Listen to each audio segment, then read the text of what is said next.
Selamat siang pemirsa, dimanapun Anda berada, senang sekali kali ini Barata Online bekerja sama dengan CGTN Indonesia mengadakan seminar dan dialog peluang global yang didatangkan dari pendalaman reformasi Tiongkok pada era baru antara pakar Tiongkok dan Indonesia. Seminar dan dialog ini juga didukung oleh Metro TV, Metro Xinhua, dan Nanyang Bridge Media. Saya Deli Astari akan bertindak sebagai pembawa acara sekaligus moderator pada acara hari ini. Adapun topik atau tema yang kami angkat kali ini adalah peluang global yang didatangkan dari pendalaman reformasi Tiongkok pada era baru. Pemirsa, 4 dekade lalu Tiongkok memulai perjalanan besar reformasi dan keterbukaan.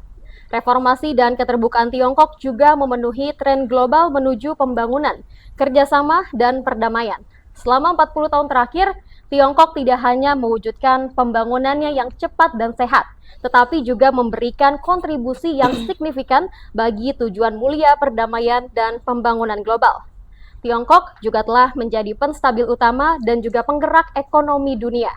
Dengan pertumbuhan ekonomi yang pesat pemirsa, Tiongkok telah berkontribusi lebih dari 30% terhadap pertumbuhan global dalam beberapa tahun terakhir dan juga memberikan kontribusi yang signifikan untuk mengurangi pengaruh krisis keuangan Asia dan krisis keuangan global.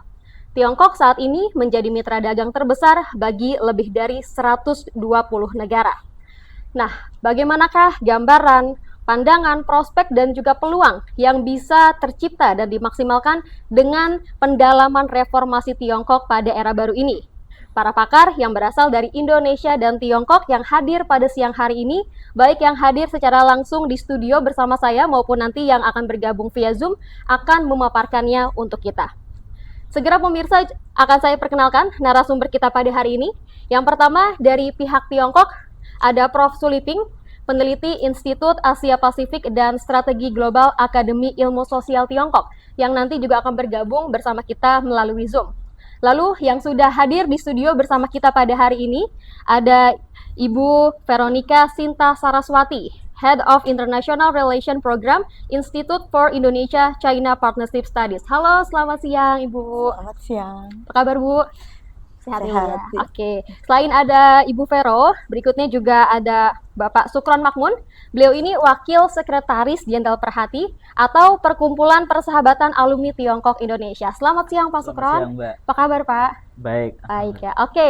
Baik, yang berikutnya juga sudah hadir di studio pemirsa, ada Bapak Humphrey Arnaldo Russell. Beliau ini adalah Ketua ASEAN China Research Center CSGS Universitas Indonesia. Selamat siang Pak Humphrey. Oke. Iya, sama-sama Pak Humphrey. Nah, ada satu lagi pemirsa yang nanti juga akan bergabung bersama kita, ada Ibu Christine Susana Chin. Beliau ini Direktur Komunikasi dan Kajian Strategis dari Gentala Institute. Baik, pemirsa, format dialog kita kali ini adalah nanti setiap narasumber akan memaparkan materinya, kurang lebih durasinya masing-masing 10 menit, dengan nanti akan diselingi juga ya Bapak Ibu dengan interaksi tanya jawab dengan antar para pakar atau narasumber. Nah, sebelum kita mulai pemirsa, kita akan saksikan terlebih dahulu ya pidato sambutan dari Presidensi MG Shen Haisheng.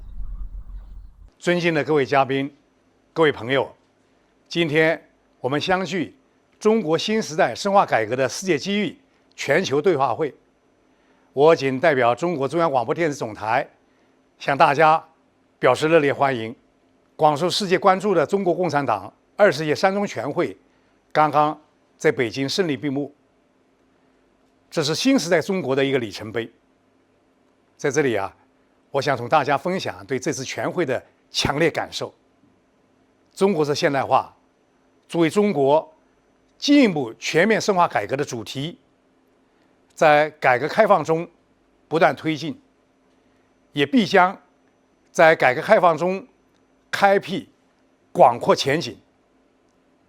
坚持中国共产党的全面领导，坚持以人民为中心，坚持守正创新，坚持以制度建设为主线，坚持全面依法治国，坚持系统观念，作为进一步全面深化改革的重大原则，迎接着中国智慧和宝贵经验。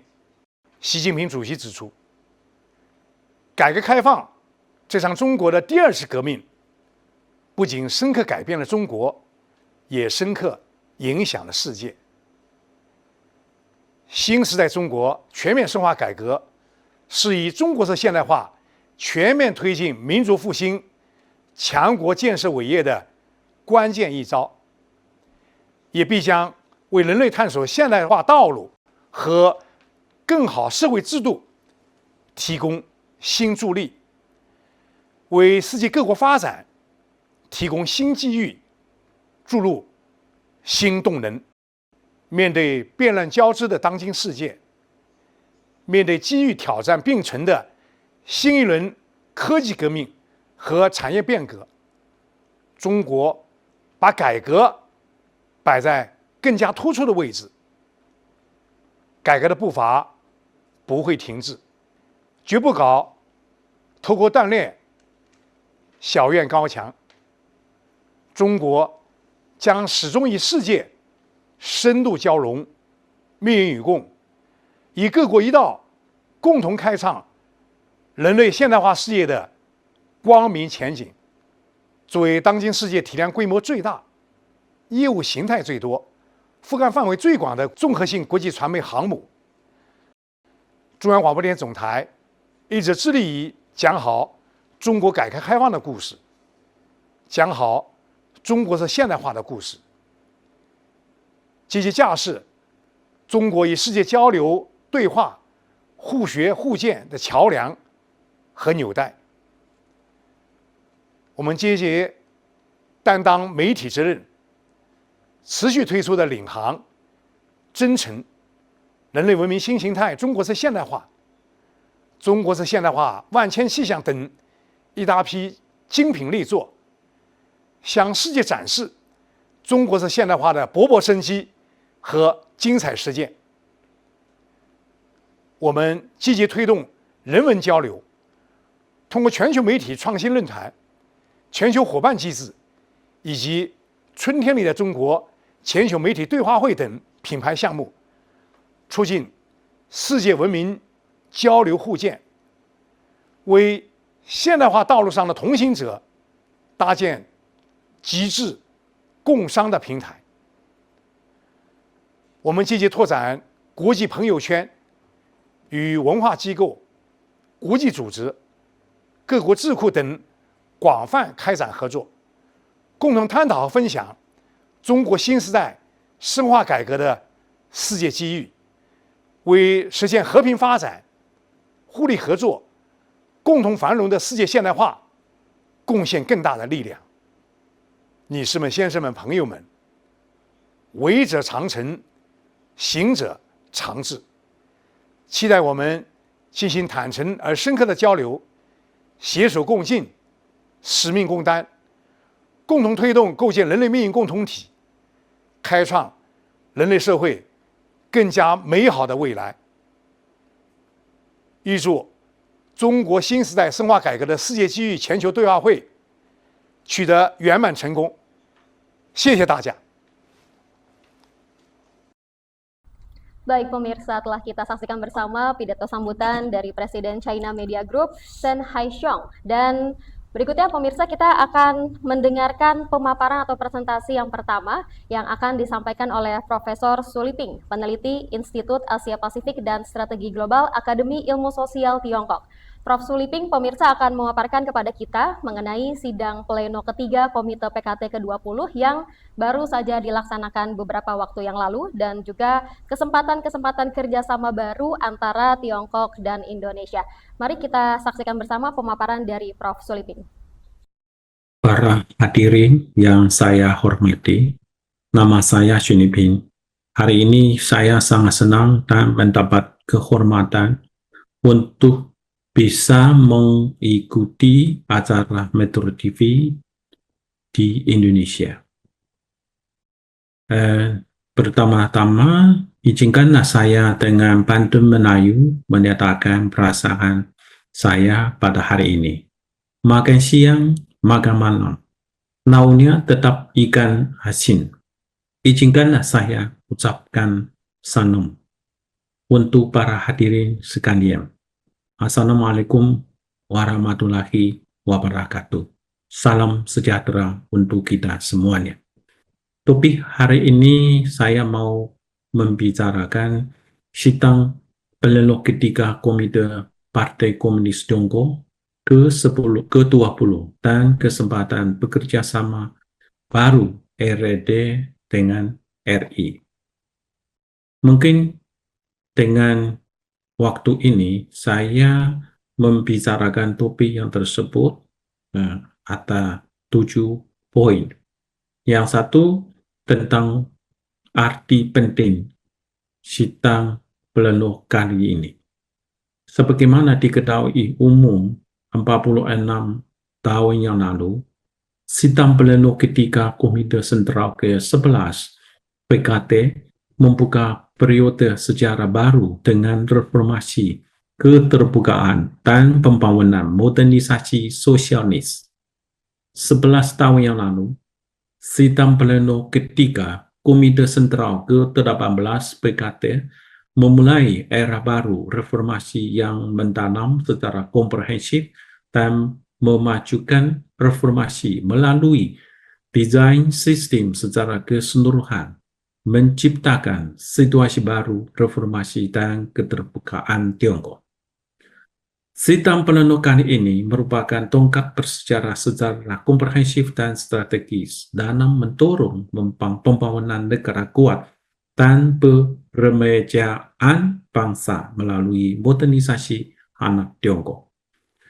Dan sidang pleno kali ini saya menganggap ini mempertunjukkan keberanian dan tekad Tiongkok untuk mendorong tegas reformasi dan keterbukaan serta upayanya untuk terus memberikan peluang pembangunan bagi dunia, termasuk Indonesia. Hasil terpenting sidang pleno ini, saya merasakan ini adalah memeriksa dan menerima baik keputusan Komite Sentral PKT mengenai pendalaman lebih lanjut reformasi komprehensif dan mendorong modernisasi anak Tiongkok. Yang kedua, tujuan keseluruhan sidang ini ada dua. Yang satu, terus sempurnakan dan mengembangkan sistem sosialisme berkarakteristik Tiongkok. Yang kedua, mendorong modernisasi sistem dan kemampuan tata kelola negara. Yang ketiga, jadwalnya. Jadwalnya sebetulnya dibagi dua tahap. Tahap yang pertama, waktu peringatan 80 tahun berdirinya Republik Rakyat Tiongkok pada tahun 2029, tugas reformasi yang ditetapkan dalam keputusan tersebut akan selesai dilaksanakan. Tahap yang kedua, yaitu pada tahun 2035, modernisasi sosialisme pada dasarnya akan terwujud. Dan terus keempat, petajanan reformasi dan modernisasi anak Tiongkok biasanya fokus pada 7 bidang.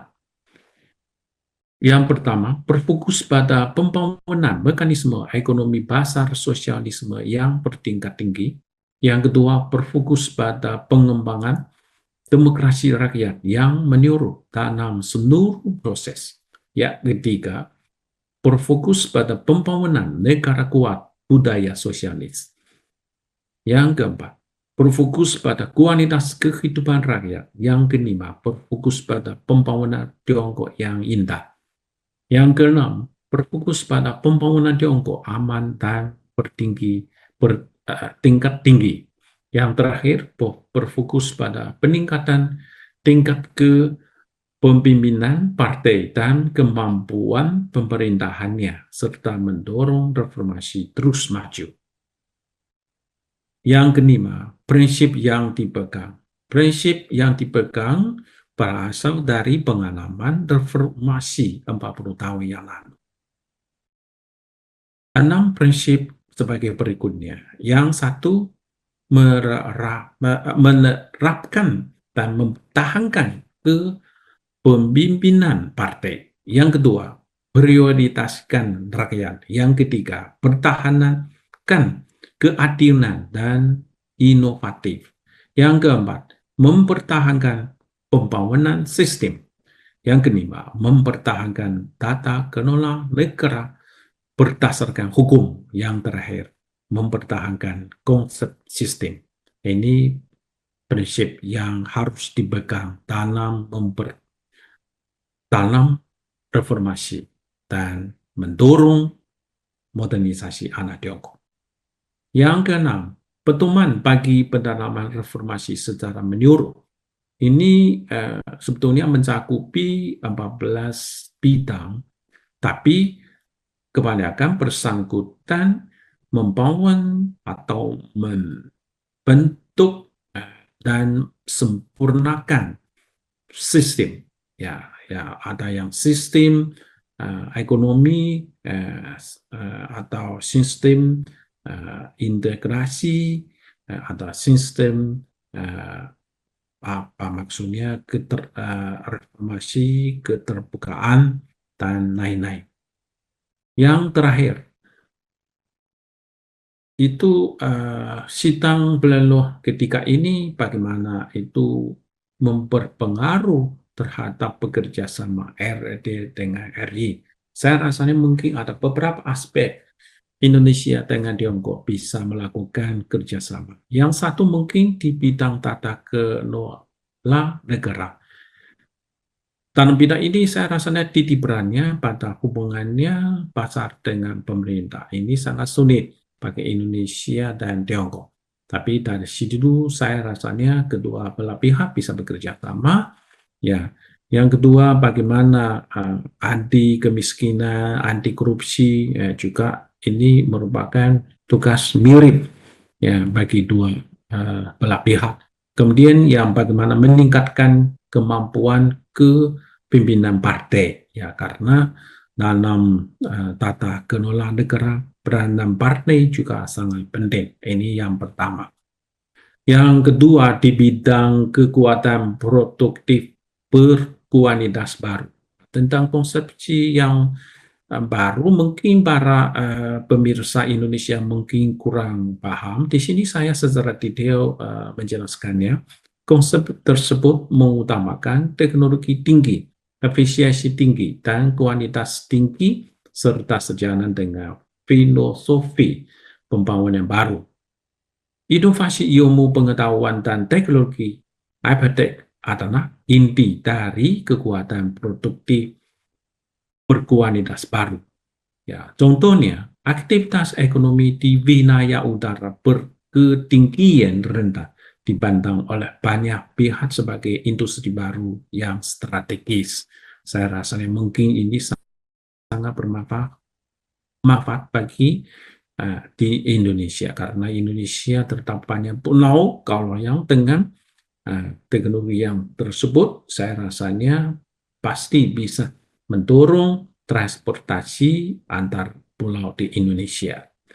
Dan dalam konsep ini terdapat dua industri, yang satu industri baru secara strategis termasuk teknologi informasi baru, energi terbaru, bahan terbaru, manufaktur baru, teknologi biokimia. Yang kedua itu termasuk industri masa depan. Ini misalnya ada AI, informasi, kuantasi, industri, jaringan satelit, robot, dan lain-lain. Kemudian Indonesia dengan Tiongkok saya rasa bisa bekerja sama di keterbukaan sistem ekonomi. Karena pihak Tiongkok sudah memperlakukan banyak di keterbukaan sistem ekonomi, contohnya zona perdagangan bebas percontohan Tiongkok. Sekarang di Shanghai, di Fujian, dan di Guangdong dan lain-lain. Ya, terdapat banyak zona perdagangan bebas percontohannya karena di sana terdapat banyak fasilitas ya untuk investor asing. Ya, dari situ investor dari Indonesia bisa ya saya rasanya bisa melakukan investasi di zona perdagangan bebas percontohan tersebut. Yang kedua, ekspor impor Shanghai, setahu saya banyak perusahaan dari Indonesia ikuti platform yang tersebut karena dengan platform yang tersebut ya produk-produk dari Indonesia bisa memasuki pasar yang luas di Tiongkok. Kemudian kebijakan bebas visa. Sekarang Tiongkok dengan ASEAN, negara-negara ASEAN sudah banyak melakukan kebijakan bebas visa. Saya rasanya nanti di kemudian hari Indonesia dengan Tiongkok bisa melakukan kebijakan bebas visa. Kalau yang kebijakan yang tersebut dilaksanakan pasti bermanfaat bagi pertumbuhan ekonomi di Indonesia. Dan kemudian FDI, ya karena Indonesia dengan Tiongkok sudah menandatangani banyak FDI, tapi bagi pihak Tiongkok sudah menandatangani 22 FDI. Investor dari Indonesia bisa aktif ikuti FDI dari situ, ya bisa mendorong produk-produk dari Indonesia ekspor ke luar negeri. Dan yang terakhir, bekerja sama mungkin di bidang kebudayaan, karena kedua Indonesia dan Tiongkok ya bersama-sama termasuk negara yang mempunyai banyak kekayaan kebudayaan. Jadi kedua belah pihak saya rasanya bisa bersama-sama mewarisi kekayaan kebudayaan dan memeliharanya. Ini tugas mirip bagi dua belah pihak. Kemudian ya bagaimana mendorong atau mengembangkan industri kreatif ya karena industri kreatif sangat bersangkutan dengan bidang kebudayaan dan di situ ya kedua pihak mempunyai sumber kekayaan kebudayaan yang sangat kaya. Sekian, terima kasih.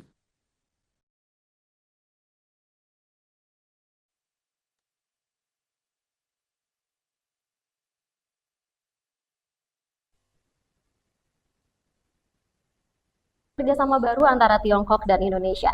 Berikutnya saya ingin meminta tanggapan dari Ibu Christine, Ibu, mengenai tadi apa yang disampaikan oleh Prof. Suliping, khususnya bekerja sama di bidang kekuatan produktif berkualitas baru yang berinti pada inovasi ilmu pengetahuan dan teknologi atau IPTEK. Menurut Ibu itu bagaimana, Bu? Oh iya, Ibu Veronica, mohon maaf. Oh. Iya, maaf Bu Vera. Ya, Tiongkok adalah satu negara yang mengedepankan pendidikan. Jadi saya mulai dari pendidikan ya. Jadi anggaran untuk research itu menempati posisi yang penting dalam anggaran negara ya. Jadi inovasi itu seperti yang dalam perkembangan pembangunan Tiongkok itu disebut Chuangxin Lilun, jadi teori inovasi. Jadi bagaimana inovasi itu menjadi dasar untuk membangun ekonomi. Dan ekonomi kemudian juga menyisihkan anggarannya untuk pendidikan, pengembangan pendidikan. Gitu, jadi ada simultan, jadi timbal balik yang simultan. Itu yang luar biasa ya, saya melihat Tiongkok ini sangat serius untuk mengembangkan inovasi teknologi. Bahkan punya budget yang sangat besar untuk pengembangan inovasi teknologi begitu. Jadi memang tidak heran kalau sekarang ini Tiongkok berkembang sangat maju, sangat cepat dan sangat kuat karena memang pemerintah pusat, pemerintah daerah itu saling bersinergis untuk terus menjalankan pembangunan yang berdasarkan inovasi. Karena memang sangat serius ya, mengembangkan inovasi itu sangat serius ya. Budget tertinggi, maksud saya dalam peringkat internasional itu yang pertama menempatkan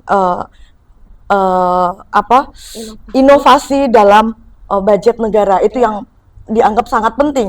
Sangat penting. Jadi dia paling utama. Iya, betul, paling utama. Itu kekasan Tiongkok. Tidak mengesampingkan pendidikan, akan tetapi justru memberi porsi terbesar budget negara itu pada sektor pendidikan dan dalam hal ini adalah untuk inovasi. Oke, baik. Terima kasih Ibu Veronica atas tanggapannya. Mungkin Pak Sukron juga ada yang ingin ditanggapi atau ditanyakan kepada Prof. Suliping. Silahkan. Ya, terima kasih Pak Prof. Suliping. Saya secara pribadi pernah bertemu beliau di Beijing tahun 2015 di kantor beliau ya. Saya memang apresiasi menyambung Ibu Vero tadi bahwa dana riset di Tiongkok ini luar biasa. Bahkan salah satu pilar pembangunan Tiongkok ini diantaranya adalah knowledge. Jadi knowledge itu menjadi salah satu pilar bagaimana Tiongkok sekarang menjadi luar biasa. Saya contohkan misalkan di masalah energi hijau ya, energi alternatif, yang alternatif non fosil itu misalkan hidrogen. Itu dana risetnya itu triliunan yuan yang digelontorkan oleh pemerintah Tiongkok. Jadi selain Tiongkok itu sedang menggalakkan mobil listrik yang ramah lingkungan, juga bisa memproduksi baterai yang 4 kali lebih baik daripada baterai yang diproduksi oleh Amerika Serikat. Ini luar biasa, dan pemerintah memang betul-betul serius untuk mengurangi emisi karbon ini, sehingga memberikan insentif pada konsumen mobil listrik. Nah, dan juga tidak ada pajak penjualan mobil itu juga ditiadakan. Oke, kira-kira baik. itu ya. Terima kasih Pak Syukron atas tanggapannya. Dan Prof. Suliping bisa mungkin juga memberikan tanggapan tadi terkait dengan apa yang sudah disampaikan, dan juga pertanyaan dari saya, Prof. Suliping, bagaimana tadi bisa kita meningkatkan kerjasama khususnya di bidang inovasi iptek, dan juga supaya nanti ke depannya Indonesia juga bisa punya dana riset yang besar gitu ya. Ya, Prof. Suliping, silahkan Prof dijawab. Ya, terima kasih. Saya rasanya maksudnya pertanyaan itu sangat penting ya, khususnya bagi pihak Indonesia dengan Tiongkok ya, karena Tiongkok dengan Indonesia keduanya termasuk negara maksudnya sedang berkembang.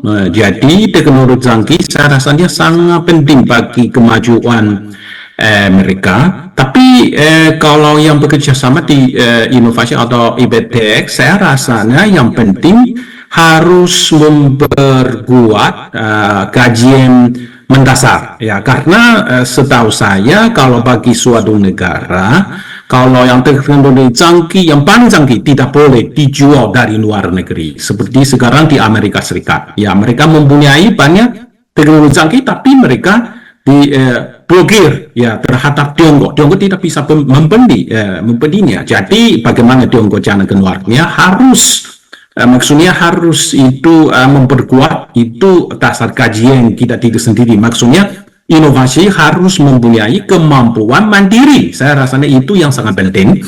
Jadi tadi latar belakang yang tersebut, ya saya rasanya universitas Tiongkok dengan Indonesia harus melakukan itu melakukan atau membentuk sistem atau mekanisme itu bekerja sama, itu yang paling penting ya, khususnya di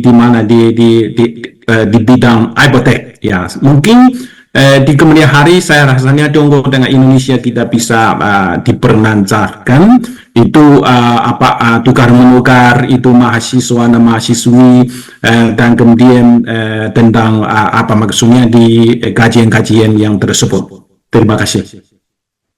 Terima kasih Prof. Suliping atas jawabannya dan juga pemaparannya, di mana tadi juga mungkin para pakar di sini juga setuju ya, gimana bisa meningkatkan pertukaran orang ke orang, kemudian pertukaran juga di bidang kebudayaan, yang mana bisa nantinya inovasi kita semakin berkembang, juga teknologinya bisa semakin berkembang. Terima kasih sekali lagi Prof. Suliping atas waktunya dan juga pemaparannya. Kita beralih ke pemaparan yang berikutnya. Pemirsa, yang pertama adalah dari Ibu Veronica Sinta Saraswati, akan memaparkan mengenai kontribusi Tiongkok untuk pembangunan damai, juga kontribusi Tiongkok untuk pembangunan global, dan juga pembela tatanan internasional. Mari bersama-sama kita saksikan pemaparan dari Ibu Veronica Sinta Saraswati. Silakan Ibu Vero. Ya, terima kasih atas waktunya. Hari ini kita mau berbincang tentang bagaimana Tiongkok membangun, bagaimana kontribusi positif Tiongkok atas pembangunan yang damai. Saya kira di sini yang pantas diberi garis bawah adalah bahwa Tiongkok membangun negaranya itu secara damai. Begitu pula Tiongkok membangun relasi dengan mitra kerjanya. Yang pertama dengan negara tetangganya, lalu dengan dunia internasional itu secara damai. Saya kira ini yang menjadi catatan paling penting. Jadi semua negara membangun, dan semua negara, banyak negara juga membangun relasi dengan negara lain. Akan tetapi poin terpenting di sini yang menjadi ciri khas Tiongkok adalah Tiongkok mengkreasi pembangunan, menjalin hubungan dengan negara mitranya secara damai. Dan perdamaian, security, dan pembangunan itu adalah 3 kata kunci yang paling penting, ya. Yang paling penting, dan itu secara konsisten dikerjakan oleh Tiongkok. Tiongkok mengimplementasikan prinsip itu ke dalam tindakan konkret. Itu catatan yang pertama, itu yang paling penting. Itu yang saya rasa menjadi kunci sebenarnya, kunci penting di tengah krisis sekarang, ya. Krisis ekonomi, krisis keamanan di mana-mana. Saya kira Tiongkok memberi angin baru, memberi angin segar bahwa pembangunan itu semestinya dilakukan dengan damai. Karena tanpa perdamaian tidak ada keamanan. Tanpa perdamaian tidak ada pembangunan. Dan lewat pembangunan setiap negara akan mampu memberi kontribusi penting untuk perdamaian. Saya kira itu yang prinsip pertama. Ya, lewat beberapa inisiatif, ada Global Development Initiative, ada Global Security Initiative, itu kontribusi besar Tiongkok. Bagaimana Tiongkok membangun jaringan kerjasama yang sangat damai dan harmonis dengan negara berkembang, ya, underdeveloped dan developing countries. Itu juga menjadi catatan yang luar biasa untuk Tiongkok. Nah, salah satu yang mendapat kontribusi positif itu adalah Indonesia. Ya, jadi Indonesia dengan Tiongkok itu dihubungkan tidak saja karena memiliki kedekatan geografis, akan tetapi juga merupakan negara sahabat yang lama. Jadi sejarah panjang itu punya catatan yang penting untuk dilihat bahwa Tiongkok dan Indonesia adalah sahabat, sama-sama terletak di kawasan Asia, memiliki nilai Asian culture yang kurang lebih sama, hormat kepada orang tua misalkan, ya. Ini dalam konteks pemikiran filsafat tradisional Tiongkok itu sama, kurang lebih sama dengan Indonesia, ya. Jadi mengembangkan hubungan baik dengan tetangga adalah saudara terdekat kita sebenarnya. Nah, Tiongkok Indonesia mengembangkan hubungan yang harmonis sampai hari ini. Ya, sebagai catatan saja, memang Tiongkok adalah mitra dagang terbesar saat ini untuk Indonesia dan di masa depan tentunya. Nah, tadi sudah disebutkan oleh Profesor Xu Liping mengenai bidang-bidang apa saja, dan saat ini yang sudah berlangsung kita bisa melihat yang pertama di sektor digitalisasi, ya. Jadi Indonesia mendapat manfaat dari kemampuan high technology dari Tiongkok, bagaimana mengembangkan digitalisasi sebagai salah satu tulang punggung penting untuk pembangunan ekonomi. Ya, Indonesia belajar banyak dari sana, dan Indonesia juga mendapat manfaat. Jadi beberapa investasi Tiongkok di sektor digitalisasi juga memberi kontribusi besar untuk pembangunan ekonomi Indonesia. Dan saya rasa ini tidak hanya saat ini, ya. Ini akan berlanjut terus sampai masa depan. Selain digitalisasi, ada juga di sektor infrastruktur. Ya, infrastruktur adalah syarat mutlak untuk pembangunan suatu negara. Dan Tiongkok dengan beberapa perusahaan Tiongkok bekerja sama dengan perusahaan Indonesia mengembangkan konsorsium yang bisa kita lihat, misalnya kereta cepat Jakarta-Bandung. Itu adalah hasil yang excellent, hasil luar biasa yang memberi kontribusi besar untuk pengayaan moda transportasi Indonesia, di mana jarak tempuh bisa menjadi lebih pendek. Betul. Dan mengurangi banyak persoalan transportasi di Indonesia. Kita tahu macet, kemudian polusi. Jadi kereta cepat Jakarta-Bandung ini menjawab tantangan besar untuk pembangunan Indonesia. Hemat energi seperti yang menjadi salah satu tujuan pembangunan pemerintah Indonesia.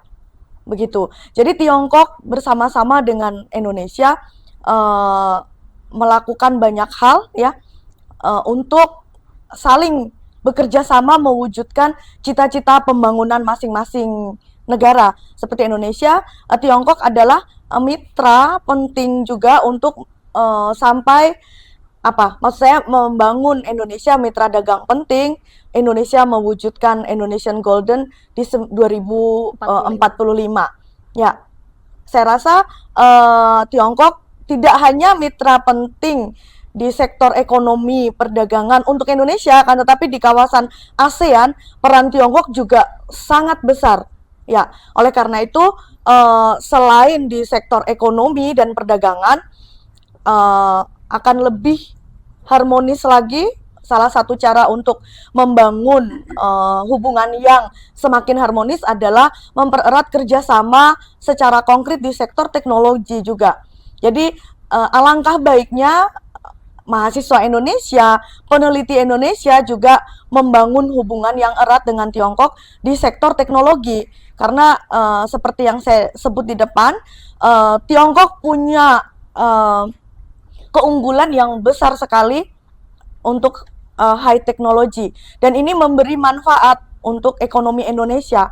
Saya kira hubungan lebih harmonis di sektor teknologi lewat scholars, dalam arti peneliti Indonesia belajar banyak dari Tiongkok untuk mengembangkan teknologi dalam negeri. Alih teknologi itu penting dilakukan, seperti yang sekarang sudah dilakukan oleh beberapa perusahaan Tiongkok untuk mendidik keterampilan bagaimana mengenai skill teknologi untuk sekolah vokasi di Indonesia.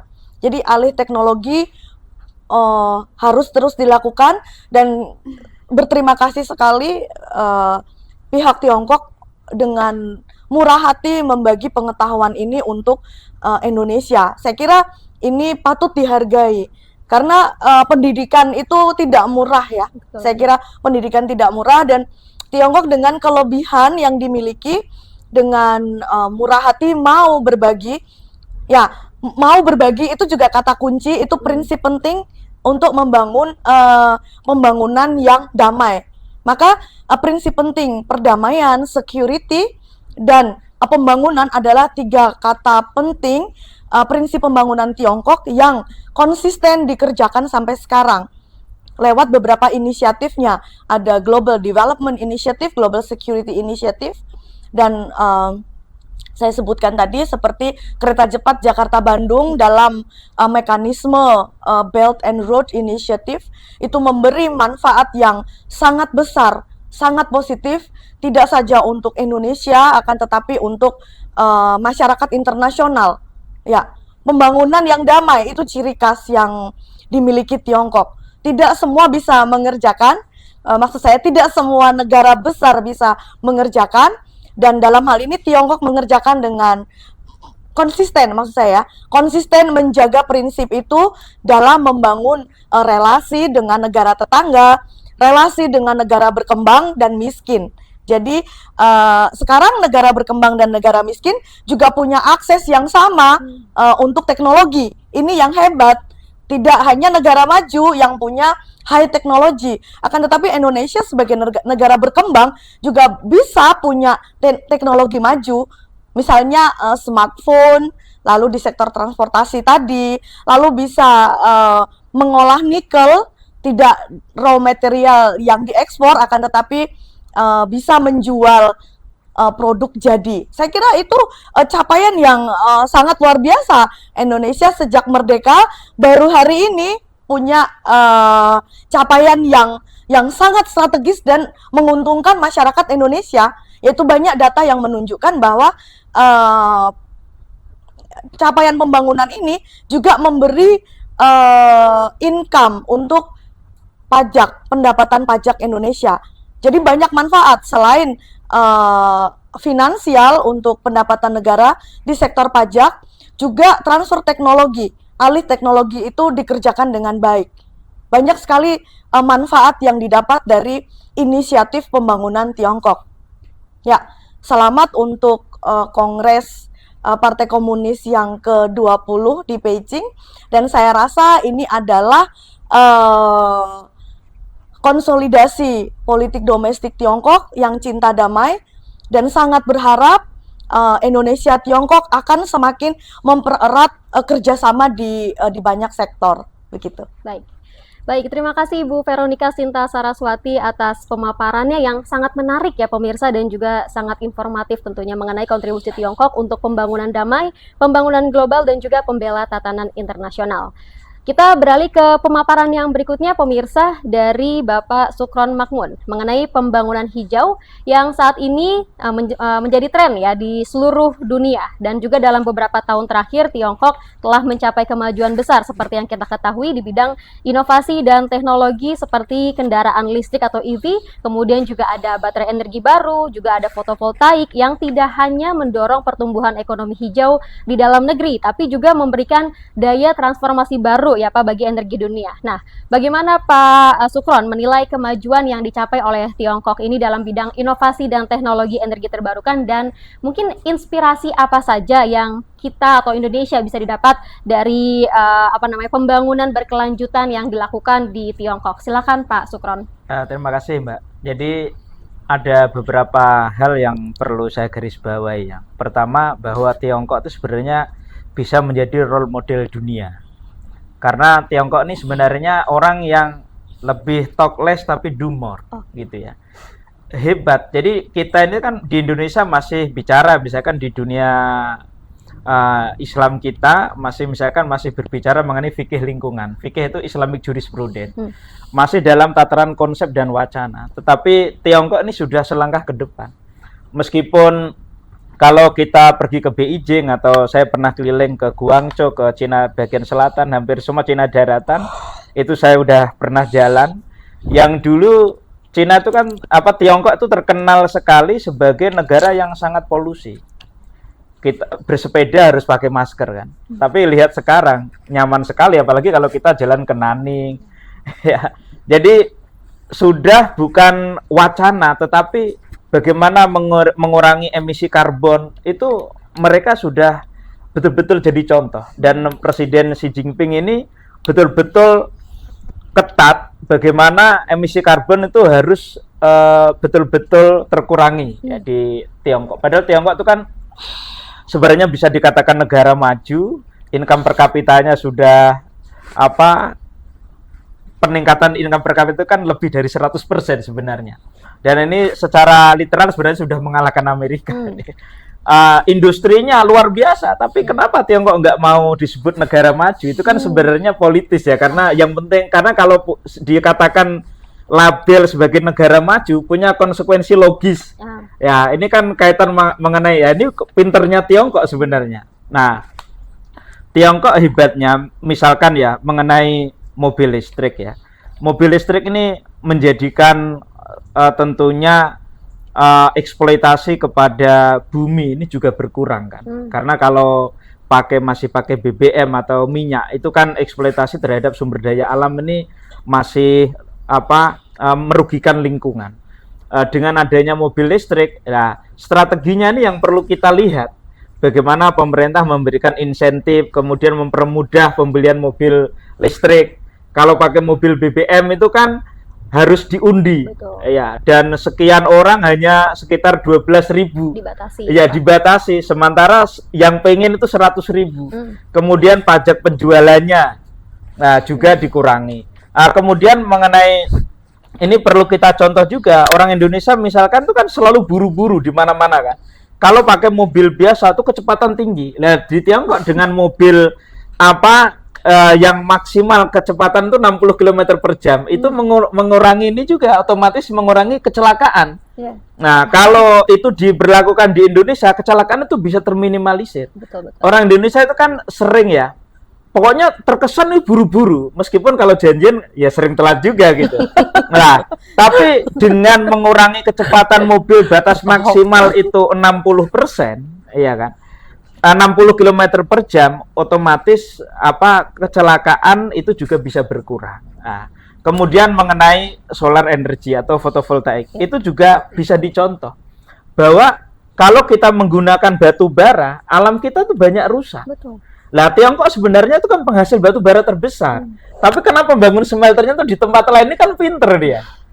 Ya kan? Artinya apa? Lingkungan nggak mau rusak. Tetapi produktivitas perusahaan-perusahaan di Tiongkok itu berjalan. Sebagai negara yang sangat produktif, produsen dia bukan konsumen. Tetapi lingkungan tetap dijaga. Jadi Tiongkok ini negara modern, tapi nilai-nilai lokalitas itu dipegang. Nah, dan ini yang kemudian baterai. Tiongkok ini karena dana riset yang digelontorkan tinggi, jadi dia itu bisa menemukan baterai dengan bahan yang sama, tetapi kualitasnya 4 kali lebih baik, bahkan daripada baterai yang diproduksi oleh Amerika. Amerika kan kalau teknologi itu kan menjadi ikon. Nah, tapi Tiongkok sekarang udah menyalip dalam banyak hal. Bahkan ramah lingkungan itu tidak hanya yang berbahan fosil, Tiongkok juga sudah banyak melakukan inovasi-inovasi termasuk energi yang menggunakan hidrogen. Di situ kan tidak mencemari tanah, tidak mencemari air tanah, tidak bau, tidak racun, dan ketika di udara tuh langsung difusi dia. Dan ini sangat bagus karena dia itu tidak punya efek negatif kepada lingkungan. Sehingga bumi kita yang mulai terancam ini, daya dukung ekologis yang semakin rendah, yang mengancam keberadaan kita semua, dengan inovasi-inovasi yang dilakukan Tiongkok, jadi kiamat itu bisa diperpanjang gitu. Jadi apa ditunda. Dan Tiongkok itu istilahnya tidak hanya berpikir apa yang bisa kita lakukan sekarang, kita eksploitasi untuk mensuplai kebutuhan kita, untuk memenuhi kebutuhan kita sekarang, tetapi memikirkan generasi mendatang. Ini hebatnya Tiongkok. Jadi generasi mendatang itu dipikirkan, jauh-jauh itu sudah dipikir. Ini yang saya rasa bisa menjadi inspirasi bagi Indonesia, bagi dunia juga, bahwa kita boleh menjadi maju, menjadi negara yang superpower, tetapi tetap keselamatan generasi mendatang harus kita pikirkan. Keselamatan bumi yang kita menjadi tempat kita bersama, menjadi tempat berpijak kita bersama, itu harus menjadi prioritas. Jadi mencari energi alternatif adalah the only option, nggak ada pilihan lain. Saya rasa itu, semoga ini bisa menjadi inspirasi bagi negara lain juga, tidak hanya Indonesia. Saya rasa itu, Mbak. Baik, terima kasih Bapak Sukron Makmun atas pemaparan yang sangat menarik begitu ya, bagaimana Tiongkok memperhatikan nggak hanya mencari keuntungan tapi alamnya juga diperhatikan. Untuk masa depan nanti generasi mendatang juga diperhatikan. Nanti kita akan bahas lebih dalam ya di segmen terakhir pemirsa. Tapi kita sekarang dengarkan terlebih dahulu pemaparan berikutnya dari Ibu Christine Susana Chin. Beliau akan memaparkan mengenai transformasi digital juga modernisasi Tiongkok yang juga jadi tadi bahasan di sidang pleno Tiongkok ya, kemudian juga pembelajaran bagi Indonesia dan dunia, serta sinergi digital dalam kerjasama bilateral. Silahkan Ibu Christine Susana Chin, waktu dan tempat kami persilahkan. Terima kasih Bu Moderator, dan senang bisa berada di sini, senang bertemu teman-teman lama lagi, terutama Humphrey ya. Dan hari ini saya akan membahas tentang transformasi digital. Dalam hal ini, Tiongkok sejak reformasi dan pintu terbuka tahun 80-an sudah mengalami beberapa lompatan modernisasi. Modernisasi awal itu dimulai di era Deng Xiaoping yang dicanangkan sebagai kebijakan pintu terbuka.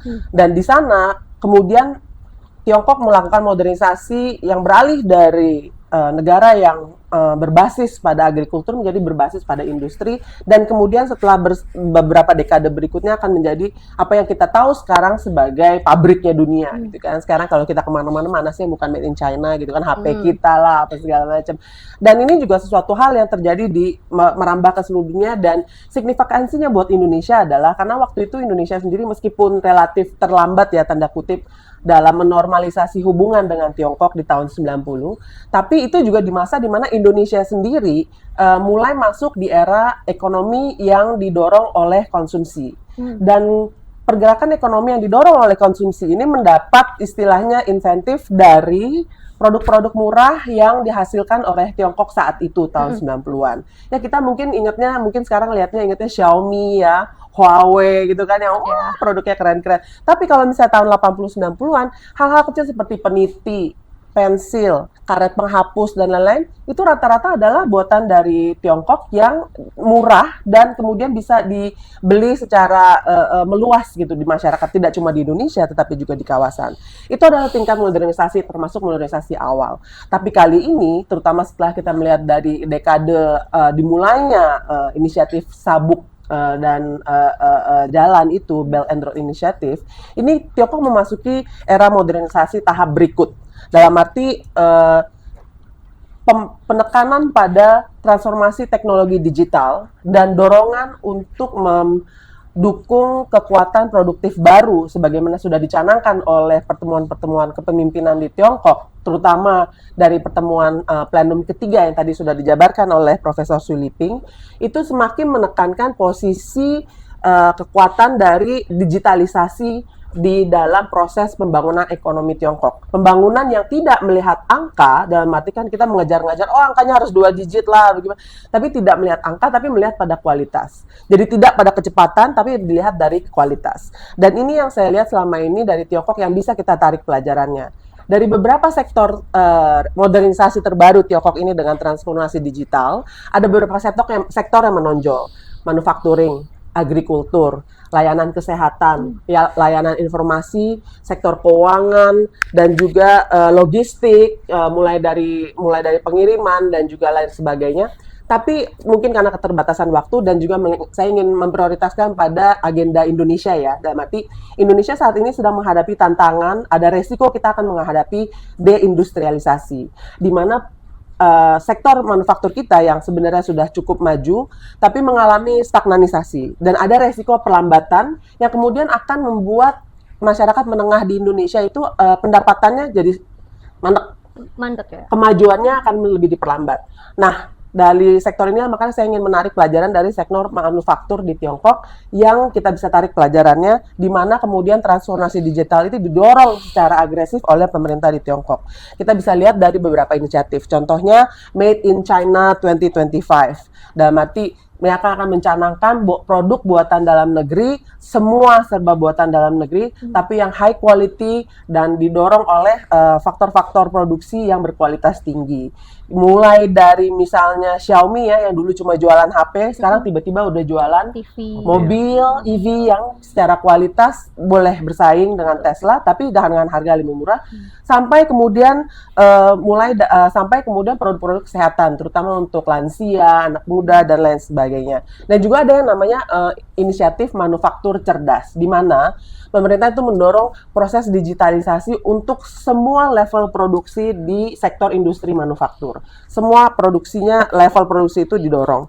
Dan berdasarkan laporan dari China Daily tahun lalu, saat ini ada 8.000 yang disebut bengkel digital dan pabrik cerdas, tanda kutip ya. 8.000 sudah didorong, diberikan subsidi, dan dari 8.000 itu sudah lebih dari sepertiga itu sudah selesai proses digitalisasinya. Dan sekitar hampir 300 pabrik itu sudah menjadi bengkel dalam arti showroom untuk pabrik-pabrik dalam skala global dan dibuka untuk umum, siapapun yang mau datang untuk melihat dan belajar dari itu bisa dilakukan. Dan dari proses digitalisasi ini, kalau berdasarkan penelitian yang dilakukan oleh McKinsey China di Tiongkok, ini angkanya ya karena saya suka lupa angka jadi saya nyontek sedikit. Peningkatan waktu penelitian dan pengembangan produk itu berkurang sampai 20%. Kemudian peningkatan efisiensi produksi, jumlahnya bisa meningkat sampai 35%. Dan penurunan jumlah produk cacat yang dihasilkan sampai 27%. Ini hanya contoh dari proses digitalisasi itu sendiri. Dan yang menjadi penting pelajaran buat kita adalah bagaimana proses transformasi digital itu diprioritaskan ke sektor UKM, UMKM, unit unit usaha mikro, usaha kecil, UMKM baik yang minor maupun yang medium dan menengah dan kecil gitu ya. Dan pedoman ini sudah dicanangkan sebenarnya dari tahun 2022, tapi kemudian terus digulirkan sampai sekarang, dan prosesnya dan digitalisasi itu bermacam-macam. Pemerintah Shenzhen dan Guangzhou misalnya itu mendorong subsidi digitalisasi yang bisa mendorong peningkatan efisiensi penggunaan listrik. Dengan kata lain, penggunaan listrik bisa dihemat, biaya menurun, dan baik ongkos keuangan maupun ongkos energi yang digunakan untuk pabrik ini bisa diturunkan, dan ini dampaknya kemana-mana, dan berarti bukan cuma sekedar penurunan angka biaya yang harus dikeluarkan, tetapi juga mendorong proyek hijau yang tadi Mas Sukron sebutkan, dekarbonisasi. Dengan kata lain, semakin kita efisiensi dengan energi, resiko untuk karbonisasi di lingkungan kita itu akan semakin menurun. Ini yang kemudian menjadi sebuah contoh di mana manufacturing cerdas itu menjadi manufacturing nggak cuma cerdas, tapi juga hijau dan juga berkesinambungan. Dan bisa dibilang proses digitalisasi itu ya telah memberikan hasil yang cukup signifikan. Dalam arti, kalau kita melihat data dari organisasi OECD itu menunjukkan bahwa di tahun 95 kontribusi ekspor manufaktur Tiongkok itu hanya 3% dari manufaktur dunia. Dan tahun lalu angka itu sudah mencapai 35%. Dan 35% ini adalah 35% ini menempatkan Tiongkok di peringkat pertama. Dan peringkat pertama ini adalah angkanya itu bahkan lebih besar dari total 9 negara di bawahnya. Dan 9 negara di bawahnya itu ada Amerika, ada Jepang, ada Jerman, Korea Selatan, Prancis, Inggris.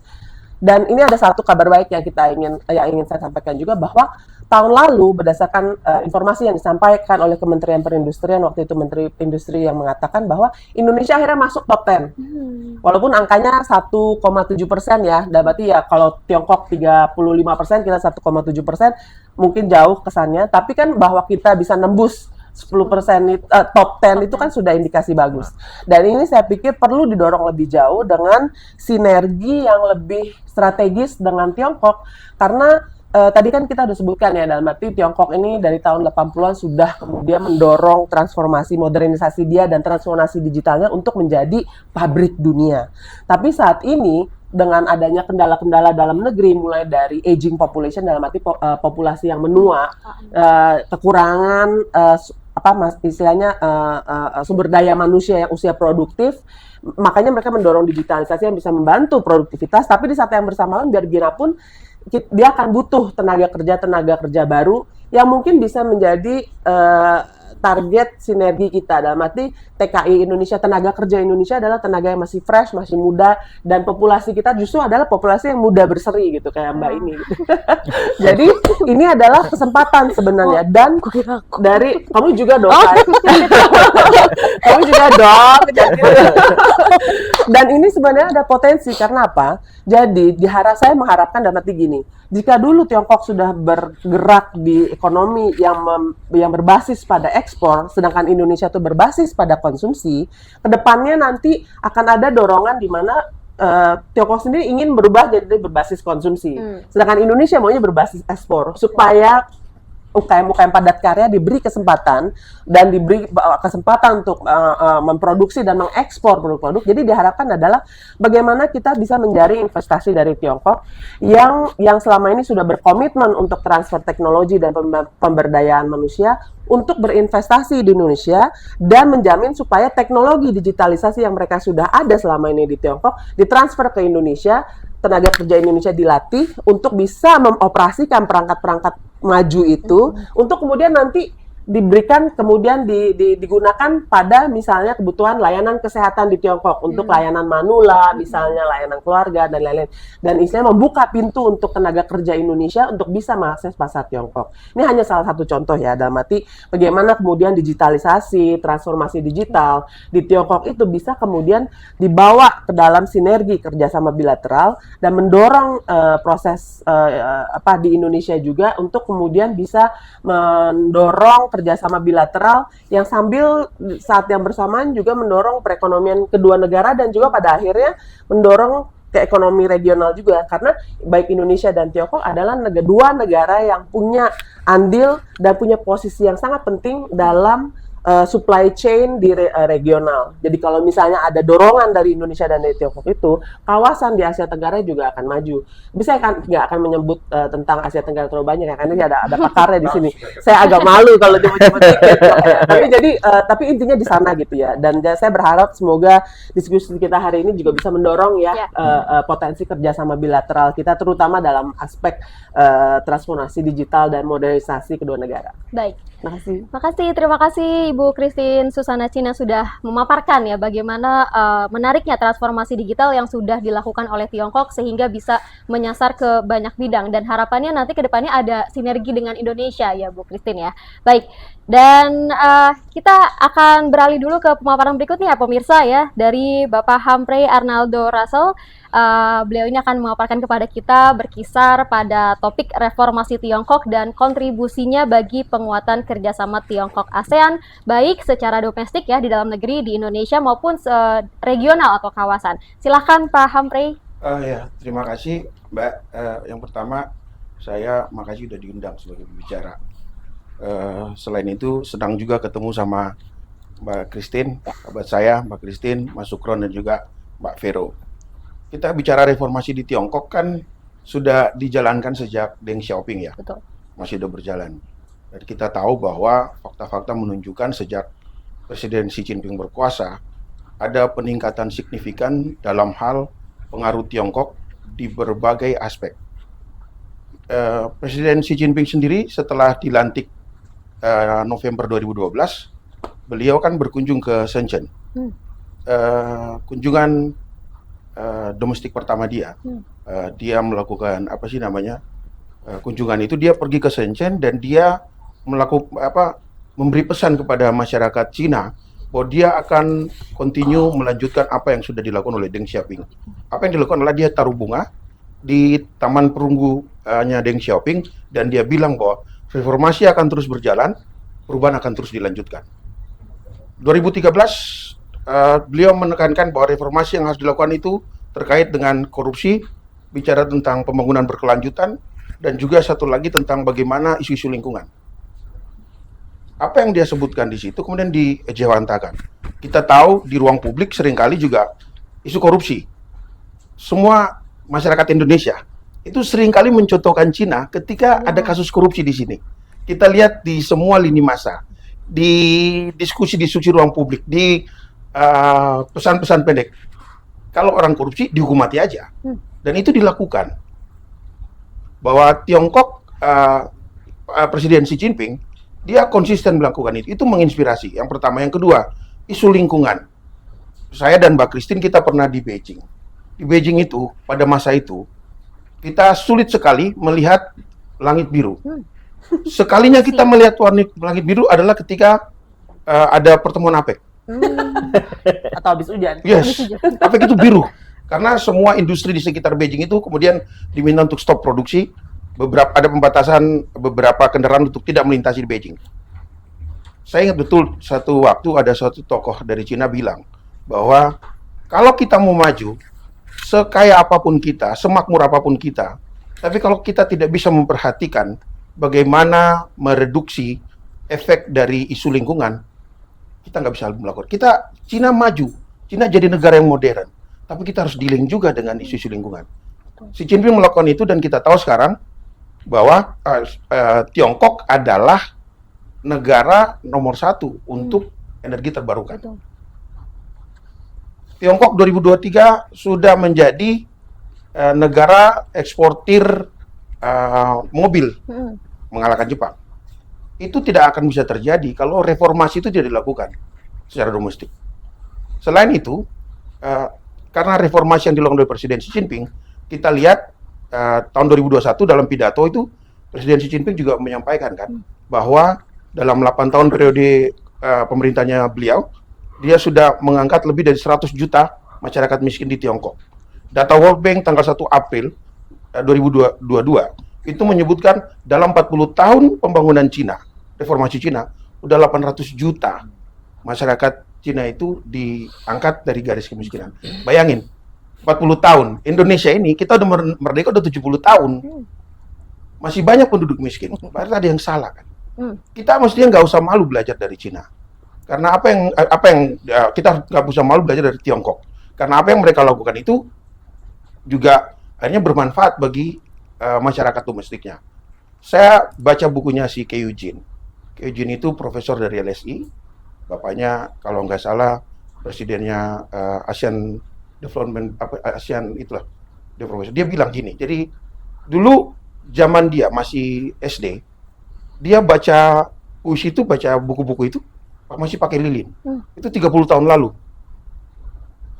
30 tahun kemudian, begitu kita ke Cina, kita yang udah lama itu, luar biasa. Sangat beda. Iya, beda.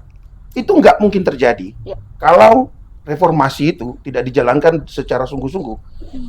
Ada kasus misalnya tahun 2018 ada produsen mobil Nio dari Tiongkok. 2018 dia mencatat saham di Nasdaq. 2 tahun kemudian hampir bangkrut. Yang dilakukan adalah karena desentralisasi ekonomi. Pemerintah HP itu dia menyarankan untuk udah pindahin aja headquarternya ke kita. Dia injeksi miliaran dolar, jutaan, dia investasi di situ sebagai imbal balik dapat 25%. Setahun setelah itu produksi dari mobil EV Nio ini 81%. Artinya reformasi secara domestik jalan baik. Daya beli masyarakat juga kita tahu. Cina, data IMF tahun 2023, Cina itu Tiongkok untuk in PPT terms itu dia kekuatan ekonomi nomor 1. Kalau untuk yang GNP itu dia nomor 2 setelah Amerika Serikat. Bagi saya, apa yang dilakukan Tiongkok itu perlu juga dicontoh oleh negara-negara ASEAN, khususnya Indonesia. Apa sih yang bisa kita harapkan dari ini? Yang pertama, kita melihat bicara soal isu relasi Indonesia ASEAN Tiongkok, kita nggak bisa menutup mata bahwa semua negara di dunia itu sudah ahli pakar bahwa ada titik hotspot yang kemungkinan besar akan menjadi medan pertempuran baru antara Amerika dan Cina dan Tiongkok. Sebagai misal di Laut Cina Selatan. Tapi kita semua senang bagaimana Tiongkok sebagai negara besar, mereka tuh mau duduk bersama dengan mitra dari ASEAN dan seperti yang tadi disampaikan oleh Mbak Vero, Tiongkok itu kan dia punya yang namanya Five Principles of Peaceful Coexistence. Itu baru dirayakan 70 tahun baru-baru ini ya. Itu yang membuat relasi antara Tiongkok dan ASEAN menjadi lebih harmonis karena Tiongkok mengedepankan prinsip yang non-interference itu. Yang sulit dilakukan, sulit kita melihat negara-negara barat mau melakukannya. Dalam diskusi-diskusi, semua negara-negara ASEAN bisa menerima itu karena mereka melihat bahwa Tiongkok konsisten. Kasus Myanmar, di mana negara-negara Eropa menekan ASEAN, menekan Indonesia untuk luar suatu, kita tetap straight pada posisi ASEAN juga yang non-interference. Dan dalam konteks itu, menurut saya, ini hal positif yang bisa kita lihat dari apa yang terjadi di Tiongkok. Reformasi itu membawa banyak hal. Dengan teknologi yang dihasilkan oleh Tiongkok, orang-orang di Afrika yang mungkin secara ekonomi terbatas, mereka bisa merasakan listrik. Apa syaratnya? Solar cell yang diproduksi oleh Tiongkok itu energi murah. Orang Afrika yang mungkin masih bermimpi melihat listrik, sudah bisa melihat listrik. Teknologi telepon pintar, iPhone. Sekarang ada Oppo, ada semua merek handphone. Itu memudahkan dia dengan teknologi yang cukup baik, yang kompetitif, dan juga yang paling utama adalah harganya juga masih reasonable. Jadi semua orang bisa punya akses untuk merasakan teknologi maju yang selama ini mungkin dalam mimpi pun belum pernah terpikirkan.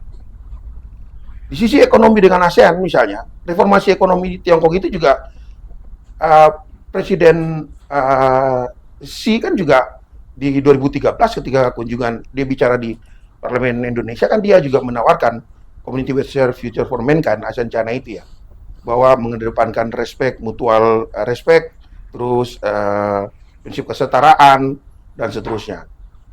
Bagi negara ASEAN, reformasi Tiongkok itu juga berdampak pada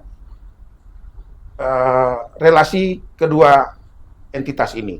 Misalnya, kita tahu ada Belt and Road Initiative. Beberapa negara ASEAN juga terlibat, termasuk Indonesia yang sudah disebutkan oleh para pembicara sebelumnya.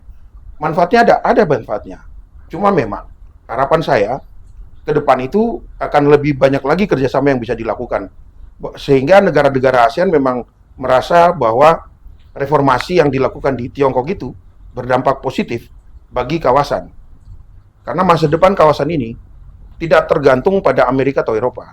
Masa depan dari kawasan Asia Tenggara, Asia Timur itu tergantung pada kita yang ada di sini, bukan pada negara-negara itu.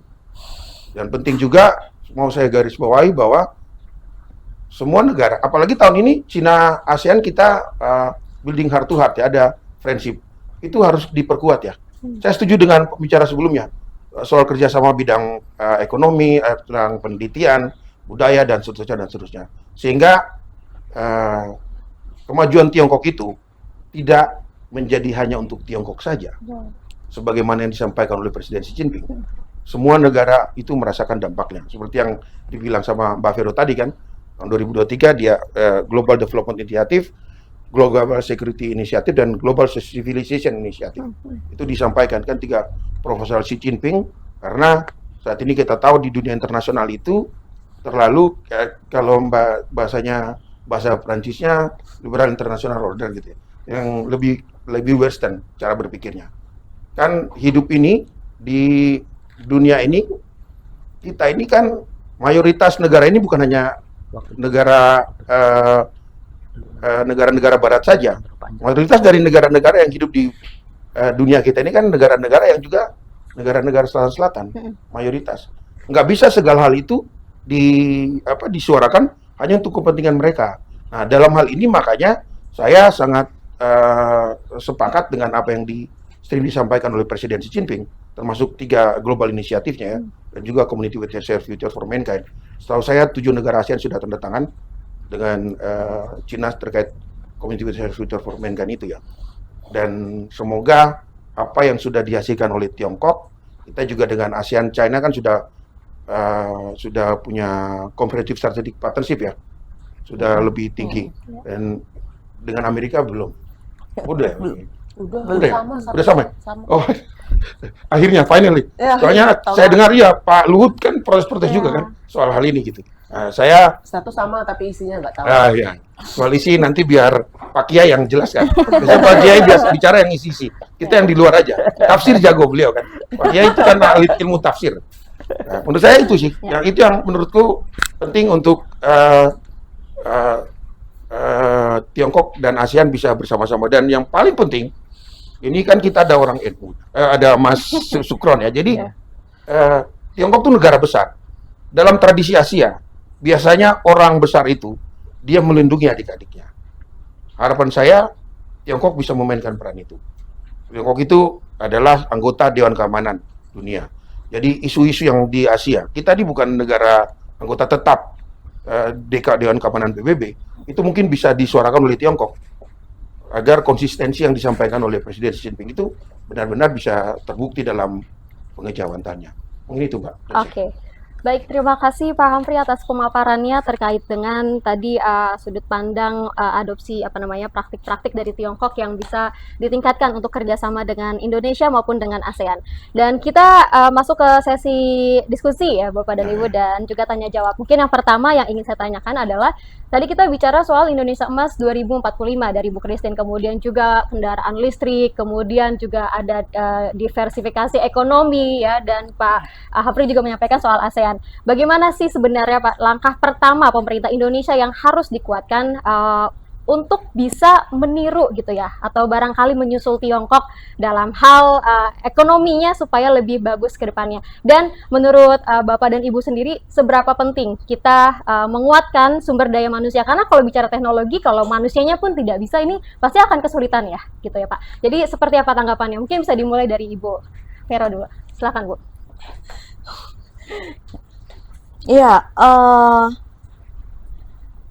Iya, gimana ya menjawabnya Singkat saja. soal Indonesia. agak bingung. Indonesia ya, yang pertama saya melihat bahwa pendidikan itu yang paling penting ya. Ya, pendidikan itu fondasi. Fondasi yaitu untuk pembangunan suatu negara, pendidikan itu adalah dasar yang pertama. Oleh karena itu di mana pembangunan nilai, kemudian keterampilan dan banyak hal transfer ya, transfer ilmu, transfer nilai itu di pendidikan ya. Nah, itu belajar dari Tiongkok, saya kira teman-teman di sini pernah punya pengalaman studi di Tiongkok, kurang lebih punya perasaan yang sama gitu ya. Jadi bagaimana Tiongkok itu, ini tidak sepele walaupun tampak sederhana tapi tidak sepele, bagaimana disiplinnya teman-teman Tiongkok, bagaimana mahasiswanya, bagaimana para gurunya itu sangat dedikatif, mendedikasikan ilmu itu dengan sungguh-sungguh. Ini tampak simpel tapi sebenarnya tidak. Ini susah sekali dikerjakan. Ya, mulai dari pendidikan ya. Indonesia bisa mencontoh dari pendidikan itu diharapkan menjawab persoalan ya. Jadi tidak diawang-awang, tapi pendidikan yang menjawab persoalan bangsa. Jadi ya memang sekali lagi kekuatan riset itu berpengaruh, di mana Tiongkok memainkan peran yang sangat penting, dalam arti riset itu menjadi prioritas utama seperti di awal tadi saya sampaikan ya. Riset itu kunci dasar suatu negara menjadi berkembang ya. Pendidikan, lalu konsistensi, untuk setuju dengan Mas Hampri tadi, Tiongkok itu khasnya anti korupsi dan itu dikerjakan gitu. Sebenarnya kuncinya konsisten kok, kuncinya konsisten, yaitu dikerjakan begitu. Ya kalau salah ya ditangani, diatasi sesuai dengan jalur hukumnya begitu. Ya korupsi itu, pemberantasan korupsi itu menjadi titik penting juga untuk Tiongkok dalam pembangunan, itu tidak disepelekan juga. Ya, saya kira pendidikan menjadi salah satu hal penting, termasuk juga politik domestik ya, yang stabil, yang kuat begitu. Oke, baik. Terima kasih Bu Vero atas tanggapannya. Mungkin Pak Sukron juga bisa menambahkan, Pak, silakan. Ya, terima kasih Mbak. Jadi kalau human resource itu kan harus menjadi human capital kan. Kalau kita lihat kata kunci kenapa Tiongkok ini bisa luar biasa, itu sebenarnya mengenai etos kerja. Saya pernah ketemu Prof. Suliping juga ketika ada masyarakat yang tanya, kenapa untuk pembangunan kereta cepat Jakarta-Bandung itu sampai mendatangkan tenaga kerja dari Tiongkok. Beliau menjawabnya, seingat saya begini, lah kita ngasih hutang pinjaman kepada Indonesia dengan bunga yang rendah, kalau dikerjakan oleh orang Indonesia, waktu yang harusnya 1 tahun itu menjadi 3 tahun. Kenapa? Karena orang Indonesia tidak bisa bekerja lebih dari 8 jam. Dan itu pun masih ngopi, masih ngerokok, ya kan? Sementara orang Tiongkok itu bisa kerja. Ibaratnya kalau ada duit, bangun tidur aja, oke, kerja gitu. Ini artinya yang waktu seharusnya 1 tahun, kalau dikerjakan dengan model sumber daya yang kita miliki saat ini, yang etos kerjanya itu rendah, maka kita bisa yang 1 tahun bisa menjadi 3 tahun. Nah, ini. Kemudian kita lihat ya kemajuan. Saya pernah dibawa ke satu desa di dekat Guangzhou. Itu satu desa itu punya nilai investasi lebih dari 2 miliar dolar dan punya 14 pabrik. Dan model motor itu bisa dikerjakan home industry. Ini kan kalau orang nggak punya etos kerja, human resource tadi menjadi human capital, itu nggak mungkin. Nah, ini saya perhatikan bagaimana orang Tiongkok juga dalam sehari-hari itu menjaga yang namanya kebersihan lingkungan, sanitasi. Kemudian menjaga makanan. Coba lihat, kita pagi-pagi di Guangzhou tuh pagi-pagi ada memang pedagang asongan, tapi nanti jam 9 semua udah bersih. Di danau-danau itu sampah-sampah dibuangin.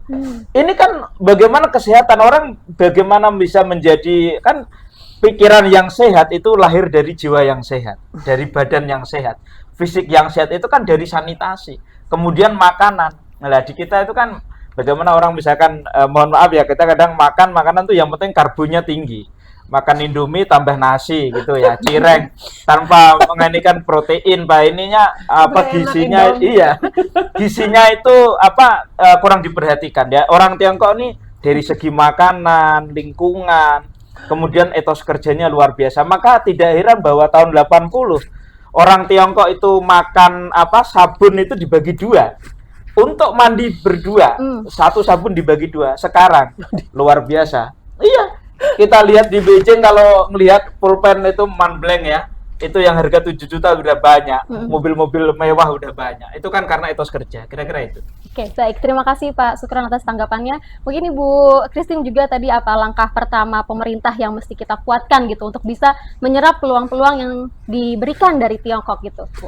Saya singkat aja 2 poin. Yang pertama itu terkait dengan visi Indonesia digital untuk menuju visi Indonesia Emas 2045. Banyak dari aspek digital yang harus kita hadapi dalam hal ini adalah bagaimana kita untuk membangun infrastruktur termasuk di dalamnya sarana dan prasarana yang tidak yang tidak timpang, seimbang dalam arti tidak hanya berpusat pada kota-kota besar tapi juga di kawasan Indonesia Timur dan kawasan wilayah yang terbelakang lainnya, dan juga untuk yang sifatnya inklusif dalam arti melibatkan banyak lapisan masyarakat, memberikan pemberdayaan dan pendidikan untuk mereka, dan ingin menjamin digital infrastruktur digital yang tidak hanya perangkat keras tapi perangkat lunaknya juga, termasuk di dalamnya adalah pemberdayaan manusianya.